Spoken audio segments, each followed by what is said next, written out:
Satan Considering the Saints, sermon number 623, delivered on Sunday morning, April 9th, 1865, by Charles Haddon Spurgeon at the Metropolitan Tabernacle, Newington. The text of this message is Job 1:8, which says, "And the Lord said unto Satan, Have you considered my servant Job?" How very uncertain are all terrestrial things. How foolish would that believer be who should lay up his treasures anywhere except in heaven. Job's prosperity promised as much stability as anything can beneath the moon. The man had round about him a large household of devoted and attached servants. He had accumulated wealth of a kind which does not suddenly depreciate in value. He had oxen and asses and cattle. He had not to go to markets and fairs and trade with his goods to procure food and clothing, for he carried on the processes of agriculture on a very large scale, round about his own homestead, and probably grew within his own territory everything that his establishment required. His children were numerous enough to promise a long line of descendants. His prosperity wanted nothing for its consolidation. It had come to its flood tide. Where was the cause which could make it ebb? Up there, beyond the clouds, where no human eye could see, there was a scene enacted, which foretold no good to Job's prosperity. The spirit of evil stood face to face with the infinite spirit of all good, and extraordinary conversation took place between these two beings. When called to account for his doings, the evil one boasted that he had gone to and fro throughout the earth, insinuating that he had met with no hindrance to his will and found no one to oppose his freely moving and acting at his own pleasure. He had marched everywhere like a king in his own dominions, unhindered and unchallenged. Then the great God reminded him that there was at least one place among men where he had no foothold and where his power was unrecognized, namely in the heart of Job. He reminded him that there was one man who stood like an impregnable castle, garrisoned by integrity and held with perfect loyalty as the possession of the King of Heaven. The evil one defied Jehovah to try the faithfulness of Job. He told him that the patriarch's integrity was due to his prosperity, that he served God and eschewed evil from sinister motives, because he found his conduct profitable to himself. The God of heaven took up the challenge of the evil one and gave him permission to take away all the mercies which he affirmed to be the props of Job's integrity, and to pull down all the outworks and buttresses, and see whether the tower would not stand in its own inherent strength without them. In consequence of this, all Job's wealth went in one black day, and not even a child was left to whisper comfort.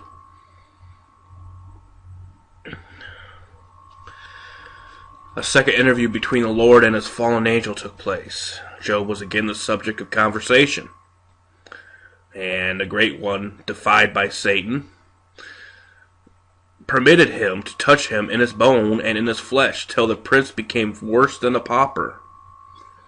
And he who was rich and happy was poor and wretched, filled with disease from head to foot, and forced to scrape himself with a miserable potsherd of gain a little relief from his pain.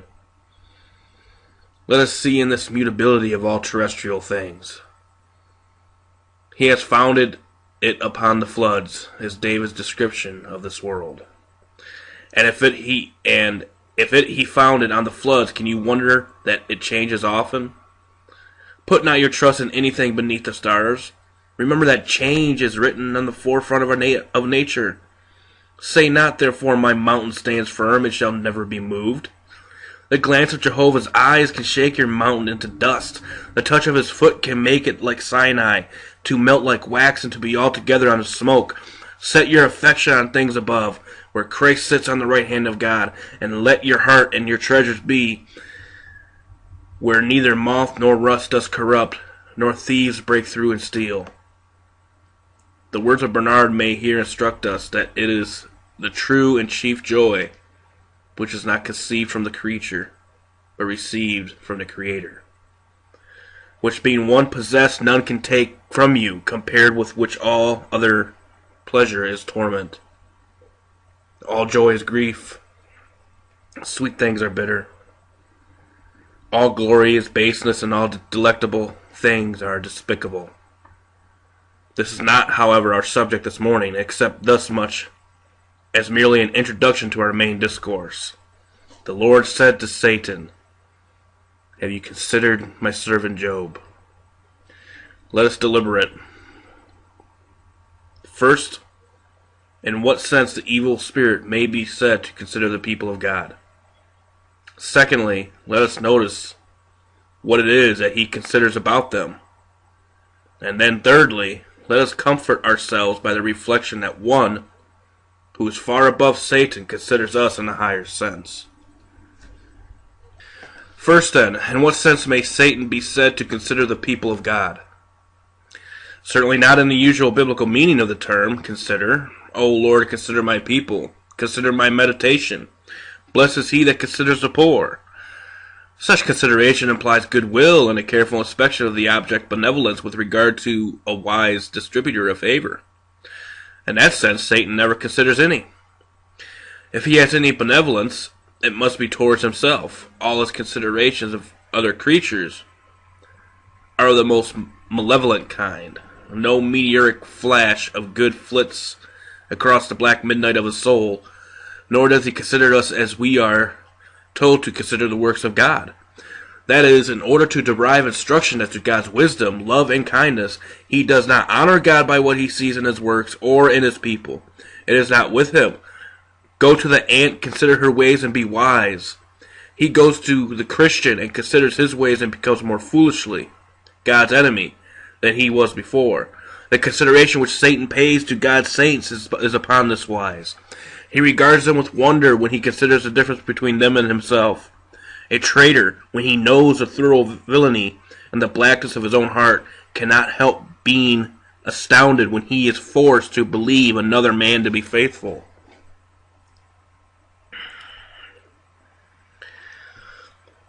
The first resort of a treacherous heart is to believe that all men would be just as treacherous and are really so at bottom. The traitor thinks that all men are traitors like himself, or would be, if it paid them better than fidelity. When Satan looks at the Christian and finds him faithful to God and to his truth, he considers him as we should consider a phenomenon, perhaps despising him for his folly, but yet marveling at him and wondering how he can act thus. I, he seems to say, a prince, a peer of God's parliament, would not submit my will to Jehovah. I thought it better to reign in hell than serve in heaven. I kept not my first estate, but fell from my throne. How is it that these stand? What grace is it which keeps these? I was a vessel of gold, and yet I was broken. These are earthen vessels, and yet I cannot break them. I cannot stand in my glory. What can be the matchless grace which upholds them in their poverty, in their obscurity, in their persecution? Still faithful to the God who does not bless and exalt them as he did me.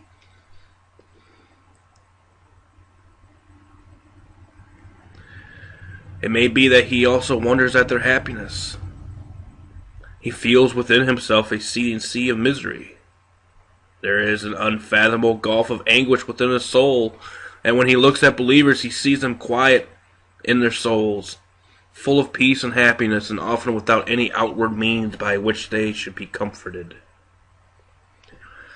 yet rejoicing and full of glory. He goes up and down through the world and possesses great power, and there are many faithful followers to serve him, yet he has not the happiness of spirit possessed by yonder humble cottager, obscure, unknown, having no servants to wait upon her, but stretched upon a bed of weakness. He admires and hates the peace which reigns in the believer's soul. His consideration may go farther than this. Do you not think that he considers them to detect, if possible, any flaw and fault in them by way of solace to himself? They are not pure, he says, these blood-bought ones, these elect from before the foundations of the world. They still sin. These adopted children of God, for whom the glorious Son bowed his head and gave up the ghost, even they offend. How must he chuckle with such delight as he is capable of over the secret sins of God's people? And if he can see anything in them inconsistent with their profession, anything which appears to be deceitful, and therein, like himself, he rejoices. Each sin born in the believer's heart cries at him, my Father, and he feels something like the joy of a fatherhood as he sees his foul offspring. He looks at the old man in the Christian and admires the tenacity with which it maintains its hold, its force, and its vehemence with which it struggles for the mastery, the craft and cunning with which every now and then at set intervals, at convenient opportunities, it puts forth all its force. He considers our sinful flesh and makes it one of the books in which he diligently reads. One of the fairest prospects, I doubt not, which the devil's eyes ever rest upon is the inconsistency and the impurity which he can discover in the true child of God. In this respect, he had very little to consider in God's true servant Job. Nor is this all, but rather just a starting point of his consideration. We doubt not that he views the Lord's people, and especially the more eminent and excellent among them, as the great barriers to the progress of his kingdom, and just as the engineer endeavoring to make a railway keeps his eyes very much fixed upon the hills and rivers, and especially upon the great mountain through which it will take years laboriously to bore a tunnel, so Satan, in looking upon his various plans to carry on his dominion in the world, considers most such a men as Job. Satan must have thought much of Martin Luther. I could ride the world over, says he, if it were not for that monk. He stays in my way. That strong-headed man hates and mauls my firstborn son, the Pope. If I could get rid of him, I would not mind though 50,000 smaller saints stood in my way. He is sure to consider God's servant if there are none like he. If he stands out distinct and separate from his fellows, those of us who are called to the work of the ministry must expect from our position to be the special objects of his consideration. When the glass is at the eye of that dreadful warrior, he is sure to look out for those who, by their regimentals, are discovered to be the officers, and he bids his sharpshooters be very careful to aim at these, for, says he, if the standard-bearer falls, then shall the victory be more steadily gained to our side, and our opponents shall be readily put to rout.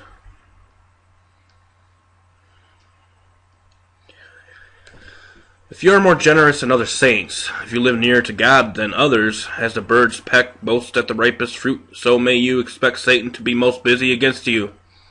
Who cares to contend for a province covered with stones and barren rocks and ice-bound by frozen seas?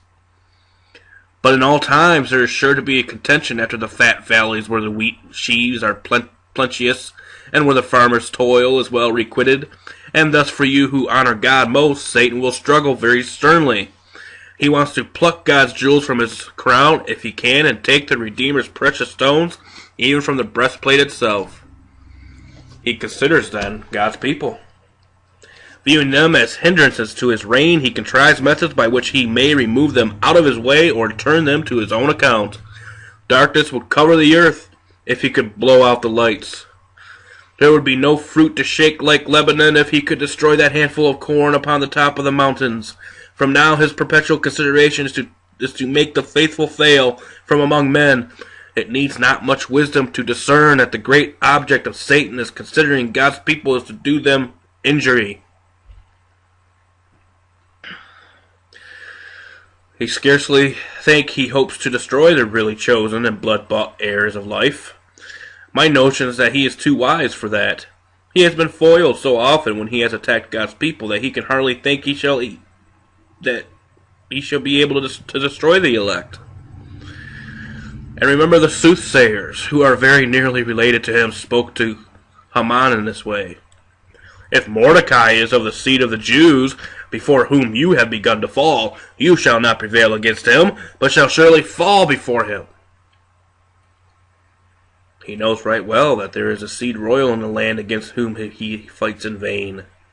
And it strikes me, if he could be absolutely certain that any soul were chosen of God, he would scarcely waste his time in attempting to destroy it, although he might seek to worry and to dishonor it. It is, however, most likely that Satan no more knows who God's elect are than we do. He can only judge as we do, by outward actions, though he can form a more accurate judgment than we through longer experience, and being able to see persons in private where we cannot intrude. Yet into God's book of secrets decrees his black eyes can never peer. By their fruits he knows them, and we know them in the same manner. Since, however, we are often mistaken in our judgment, he too may be. And it seems to me that he therefore makes it his policy to endeavor to destroy them all, not knowing in which case he may succeed. He goes about seeking whom he may devour, and as he knows not whom he may be permitted to swallow up, he attacks all the people of God with vehemence. Someone may say, how can one devil do this? He does not do it to do it by himself. I do not know that many of us have ever been tempted directly by Satan. We may not be notable enough among men to be worth his trouble, but he has a whole host of inferior spirits under his command and control. And as the centurion said of himself, so he might have said of Satan. He says to the spirit, do this, and he does it. And to his servant, go, and he goes. Thus, all the servants of God will more or less come under the direct or indirect assaults of the great enemy of souls, and that with a view of destroying them, for he would, if it were possible, deceive the very elect. Where he cannot destroy, there is no doubt that Satan's object is to worry. He does not like to see God's people happy. I believe the devil greatly delights in some ministers whose tendency in their preaching is to multiply and foster doubts and fears and grief and despondency as the evidence of God's people. Ah, says the devil, preach on, you are doing my work well, for I like to see God's people mournful. If I can make them hang their harps on the willows and go about with miserable faces, I reckon I have done my work very completely. My dear friends, let us watch against those specious temptations which pretend to make us humble, but which really aim at making us unbelieving. Our God takes no delight in our suspicion and mistrusts. See how he proves his love in the gift of his dear Son, Jesus. Banish then all your ill surmising and rejoice in unmoved confidence. God delights to be worshipped with joy. O come, let us sing unto the Lord, let us make a joyful noise to the rock of our salvation. Let us come before his presence with thanksgiving, and make a joyful noise unto him with psalms. Rejoice in the Lord, you righteous, and shout for joy, all you that are upright in heart. Rejoice in the Lord always and again. I say rejoice. Satan does not like this. Martin Luther used to say, let us sing psalms and spite the devil. And I have no doubt Martin Luther was pretty nearly right. For that lover of discord hates harmonious, joyous praise. Beloved brothers and sisters, the archenemy wants to make you wretched here. If he cannot have you hereafter, and in this, no doubt, he is aiming a blow at the honor of God. He is well aware that mournful Christians often dishonor the faithfulness of God by mistrusting it, and he thinks if he can worry us until we no more believe in the constancy and goodness of the Lord, he shall have robbed God of his praise. He that offers praise glorifies me, says God. And so Satan lays the axe at the root of our praise that God may cease to be glorified. Moreover, if Satan cannot destroy a Christian, how often has he spoiled his usefulness? Many a believer has fallen, not to break his neck, that is impossible, but he has broken some important bone and he has gone limping to his grave. We can recall with grief some men once eminent in the ranks of the church who did run well, but suddenly, through stress of temptation, they fell into sin, and their names were never mentioned in the church again except with bated breath. Everybody thought and hoped they were saved so as by fire, but certainly their former usefulness never could return. It is very easy to go back in the heavenly pilgrimage, but it is very hard to retrieve your steps. You may soon turn aside and put out your candle, but you cannot light it quite so speedily. Friend, beloved in the Lord, watch against the attacks of Satan and stand fast, because you, as a pillar in the house of God, are very dear to us and we cannot spare you. as a father or as a matron in our midst, we do you honor, and oh, we would not be made to mourn and lament. We do not wish to be grieved by hearing the shouts of our adversaries while they cry, aha, aha, so would we have it, for alas, there have been many things done in our Zion which we would not have told in Gath, nor published in the streets of Ascalon, lest the daughters of the uncircumcised should rejoice, and the sons of the Philistines should triumph.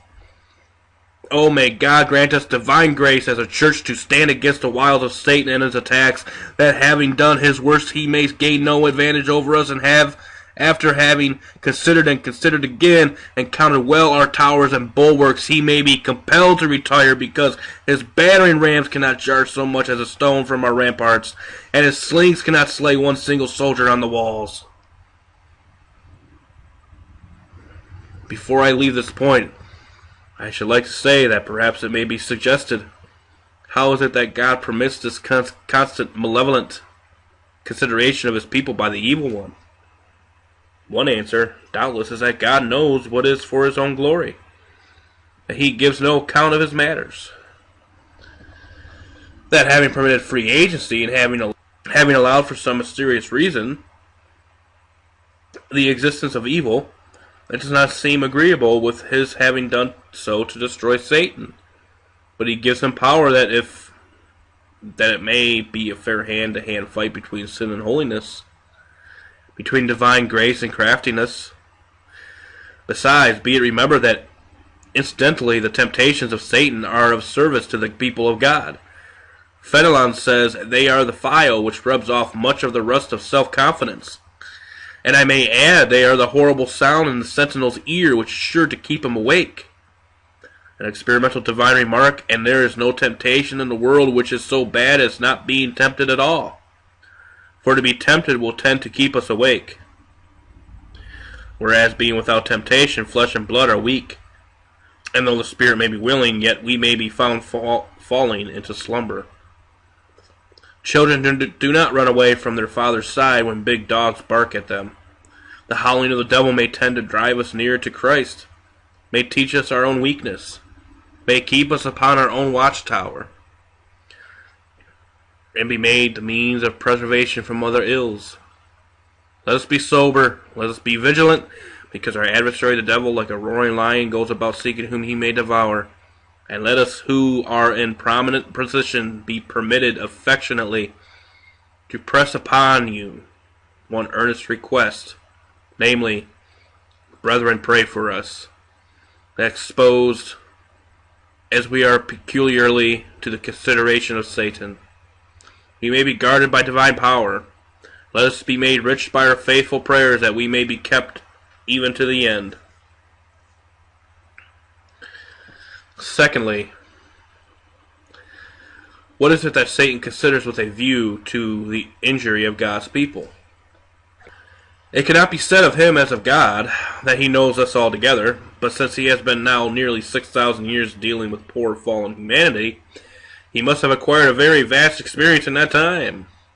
And having been all over the earth, and having tempted the highest and the lowest, he must know exceedingly well what the springs of human actions are, and how to play upon them. Satan watches and considers, first of all, our peculiar infirmities. He looks us up and down, just as I have seen a horse dealer do with a horse, and he soon finds out where we are faulty. I, a common observer, might think the horse an exceedingly good one, as I see it running up and down the road. But the dealer sees what I cannot see, and he knows how to handle the creature just in such quarters and at such points that he soon discovers an hidden mischief. Satan knows how to look at us and reckon us up from head to toe, so that he will say of this man, his infirmity is lust, or of that other, he has a quick temper, or of this other, he is proud, or of that other, he is slothful. The eye of malice is very quick to perceive a weakness, and the hand of enmity soon takes advantage of it. When the arch-spy finds a weak place in the wall of our castle, he takes care to plant his battering ram and begin his siege. He may conceal even from your dearest friend your infirmity, but you will not conceal it from your worst enemy. He has lynx eyes and detects in a moment the joint in your harness. He goes about with a match, and though you may think you have covered all the gunpowder of your heart, yet he knows how to find a crack to put his match through, and much mischief will he do unless eternal mercy shall prevent. He takes care also to consider our frames and states of mind. If the devil would attack us when our mind is in certain moods, we should be more than a match for him. He knows this and shuns the encounter. Some men are more ready for temptation when they are distressed and desponding. The fiend will then assault them. Others will be more liable to take fire when they are jubilant and full of joy. Then will he strike his spark into the tinder. Certain persons, when they are much vexed and tossed to and fro, can be made to say almost anything, and others, when their souls are like perfectly placid waters, are just then in a condition to be navigated by the devil's vessel. The worker in metals knows that one metal is to be worked at such a temperature and another at a different temperature. Those who have to deal with chemicals know that a certain heat one fluid will boil while another reaches the boiling point much earlier. So Satan knows exactly the temperature at which to work us to his purpose. Small pots boil as soon as they are put on the fire, and so little men quick temper are soon in the passion. Larger vessels require more time and coal before they will boil. But when they do boil, it is a boil indeed, not soon forgotten or abated. The enemy, like a fisherman, watches his fish and adapts his bait to his prey. And he knows in what seasons and times the fish are most likely to bite.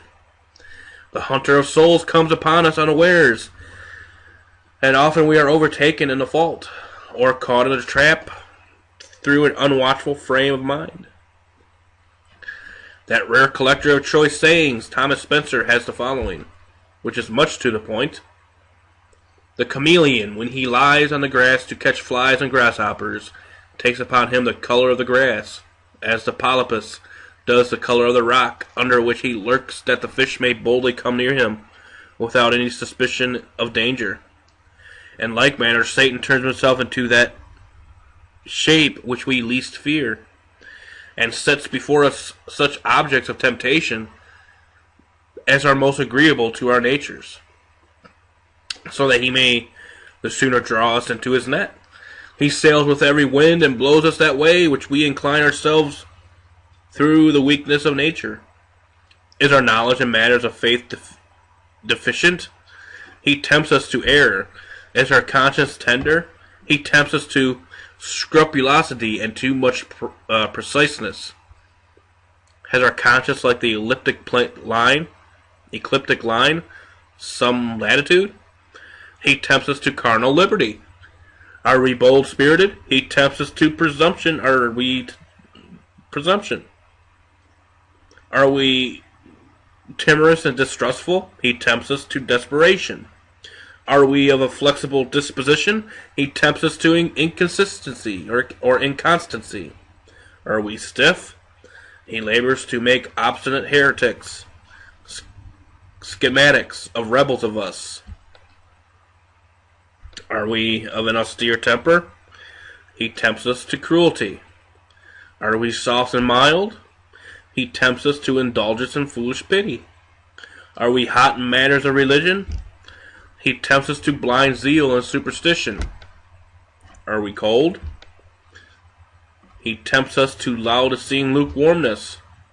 Thus does he lay his traps that one way or the other he may ensnare.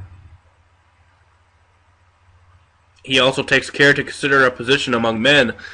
There are few persons who are most easily tempted when they are alone. They are the subjects, then, of great heaviness of mind, and they may be driven to most awful crimes. Perhaps the most of us are more liable to sin when we are in company. In some company I never could be led into sin into another society. I could scarcely venture And many are so full of levity that those of us who are inclined the same way can scarcely look them in the face without feeling our besetting sins starting forth. And others are so somber that if they meet a brother of like mold, they are pretty sure between them to invent an evil report of the goodly hand. Satan knows where to overtake you in a place where you lie open to his attacks. He will pounce upon you, swooping like a bird of prey from the sky, who has been watching for the time to make his descent with the prospect of success. How, too, will he consider a condition in the world? He looks at one man and says, "That man has property. It is of no use my trying such and such arts with him. But here is another man who is very poor. I will catch him in the net." Then again he looks at the poor man and says, "Now I cannot tempt him to this folly, but I will lead the rich man into it." As a sportsman has a gun for wild fowl and another for deer and game, so has Satan a different temptation for various orders of men.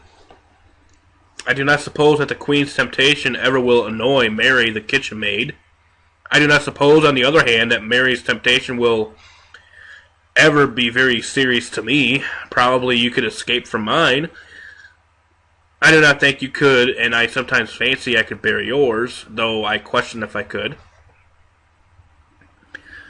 Satan knows, however, just where to smite us, and our position, our capability, our education, our standing in society, our calling may all be doors through which he may attack us.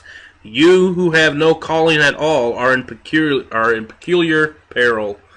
I wonder the devil does not swallow you outright. The most likely man to go to hell is a man who has nothing to do on earth. I say that seriously. I believe that there cannot be a much worse evil to a person than to be placed where he has no work, and if I should ever be in such a state, I would get employment at once for fear I should be carried off, body and soul, by the evil one. Idle people tempt the devil to tempt them. Let us have something to do. Let us keep our minds occupied, for if not, we make room for the devil. Industry will not make us gracious, but the want of industry may make us vicious. Have always something on the anvil or on the fire. In books or work or healthful play, I would be busy too, for Satan finds some mischief still for idle hands to do. So Watts taught us in our childhood, and so let us believe in our manhood. Books or works or such recreation as are necessary for health should occupy our time. If I throw myself down in indolence like an old piece of iron, I must not wonder that I grow rusty with sin. Nor have I done yet. Satan, when he makes his investigations, notices all the objects of our affection. I doubt not when he went around Job's house he observed it as carefully as thieves do a jeweler's premises when they mean to break into them. They very cunningly take account of every door, window, and fastening. They fail not to look at the next door house, for they may have to reach the treasure through the building which adjoins it. So when the devil went around jotting down in his mind all Job's position, he thought to himself, "There are the camels and the oxen, the asses and the servants. Yes, I can use all these very admirably." Then he thought, "There are the 3 daughters. There are the 7 sons, and they go feasting. I shall know where to catch them, and if I can just blow the house down when they are feasting, that will afflict the father's mind the more severely, for he will say, 'Oh, that they had died when they had been praying, rather than when they had been feasting and drinking wine.' I will put down 2 in the inventory," says the devil. "His wife, I dare say, I shall need her." And accordingly it came to that. Nobody could ever have done what Job's wife did. None of the servants could have said that sad sentence so stingingly, or if she meant it very kindly.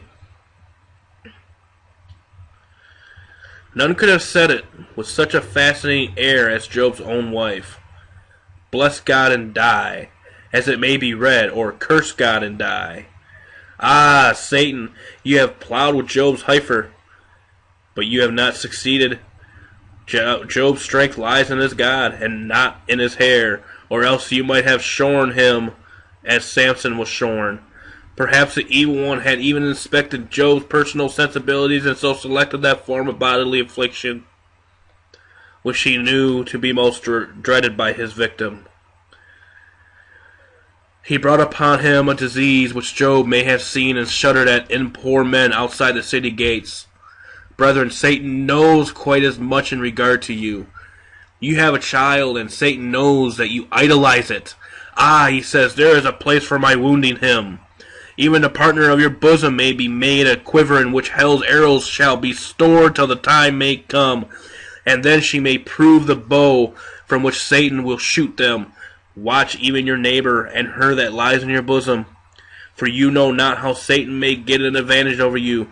Our habits, our joys, our sorrows, our retirements, our public positions, all may be made weapons of attack by this desperate foe of the Lord's people. We have snares everywhere, in our bed and at our table, in our house and in the street. There are dangers and traps in company. There are pits when we are alone. We may find temptations in the house of God as well as in the world. There are traps in our high estate and deadly poisons in our abasement. We must not expect to be rid of temptations till we have crossed the Jordan, and then thank God we are beyond gunshot of the enemy. The last howling of the dog of hell will be heard as we descend into the chill waters of the black stream. But when we hear the hallelujah of the glorified, we shall have done with the black prince forever and forever. Thirdly, Satan considered, but there was a higher consideration which overrode his consideration. In times of war, the sappers and miners of one party will make a mine, and it is a very common counteractive. For the sappers and miners of the other party to countermine by undermining the first mine. This is just what God does with Satan. Satan is mining, and he thinks to light the fuse and blow up God's building. But all the while, God is undermining him, and he blows up Satan's mine before he can do any mischief. The devil is the greatest of all fools. He has more knowledge but less wisdom than any other creature. He is more subtle than all the beasts of the field, but it is well called subtlety, not wisdom. It is not true wisdom, it is only another shape of folly. All the while that Satan was tempting Job, he little knew that he was answering God's purpose. For God was looking on and considering the whole of it, and holding the enemy as a man holds a horse by its bridle. The Lord had considered exactly how far he would let Satan go. He did not at first permit him to touch his flesh. Perhaps that was more than Job at that time could have borne. Have you ever noticed that if you are in good, strong bodily health, you can bear losses and crosses and even bereavements with something like equanimity? Now that was the case with Job. Perhaps if the diseases had come first and the rest had followed, it might have been a temptation too heavy for him, but God, who knows just how far to let the enemy go, will say to him, thus far and no farther. By degrees he became accustomed to his poverty. In fact, the trail had lost all its sting the moment Job said, "The Lord gave and the Lord has taken away." That enemy was slain. No, it was buried, and this was the funeral oration.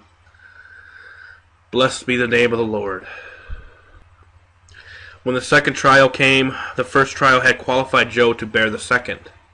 It may be a more severe trial for a man in the possession of great worldly wealth to suddenly be deprived of the bodily power of enjoying it, than to lose all first and then lose the health necessary to its enjoyment. Having already lost all, he might almost say, I thank God that now I have nothing to enjoy, and therefore the loss of the power to enjoy it is not so wearisome.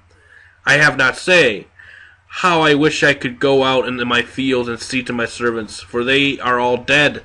I do not wish to see my children, they are all dead and gone. I am thankful that they are better than that they should see their poor father sit on a dunghill like this. He might have been almost glad if his wife had gone, too, for certainly she was not a very particular mercy when she was spared, and possibly if he had had all his children about him, he might have been a harder trial than it was. The Lord who weighs mountains in scales had meted out his servant's woe. Did not the Lord also consider how he should sustain his servant under the trial? Beloved, you do not know how blessedly our God poured the secret oil upon Job's fire of divine grace while the devil was throwing buckets of water on it. He says to himself, if Satan shall do much, I will do more. If he takes away much, I will give more. If he tempts a man to curse, I will fill him so full of love to me that he shall bless me. I will help him. I will strengthen him. Yes, I will uphold him with the right hand of my righteousness. Christian, take those thoughts and put them under your tongue as a wafer made with honey. You will never be tempted without express license from the throne where Jesus pleads, and on the other hand, when he permits it. He will, with the temptation, make a way of escape or give you grace to stand under it. In the next place, the Lord considered how to sanctify Job by this trial. Job was a much better man at the end of the story than he was at the beginning. He was a perfect and upright man at first, but there was a little pride about him. We are poor creatures to criticize such a man as Job, but still there was in him just a sprinkling of self-righteousness, I think, and his friends brought it out. Eliphaz and Zophar said such irritating things that poor Job could not help replying in strong terms about himself that were rather too strong, one thinks. There was a little too much self-justification. He was not proud, as some of us are, of a very little. He had much to be proud of, as the world would allow. But yet there was a tendency to be exalted with it, and though the devil did not know it, perhaps if he had left Job alone, that pride might have run to seed, and Job might have sinned. But Satan was in such a hurry that he would not let the ill seed ripen, but hastened to cut it up, and so was the Lord's tool to bring Job into a more humble and consequently a more safe and blessed state of mind. Moreover, observe how Satan was a lackey to the Almighty. Job, all this while, was being enabled to earn a greater reward. All his prosperity is not enough.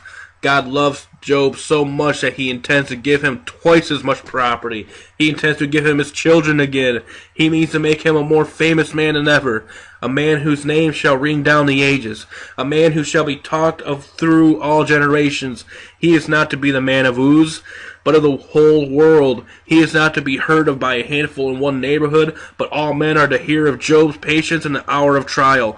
Who is to do this? Who is to fashion a trump of fame through which Job's name is to be blown? The devil goes to the forge and works away with all his might to make Job illustrious. Foolish devil, he is piling up a pedestal on which God will set his servant Job, that he may be looked upon with wonder by all ages. To conclude, Job's afflictions and Job's patience have been a lasting blessing to the church of God, and they have inflicted incredible disgrace upon Satan. If you want to make the devil angry, throw the story of Job in his teeth.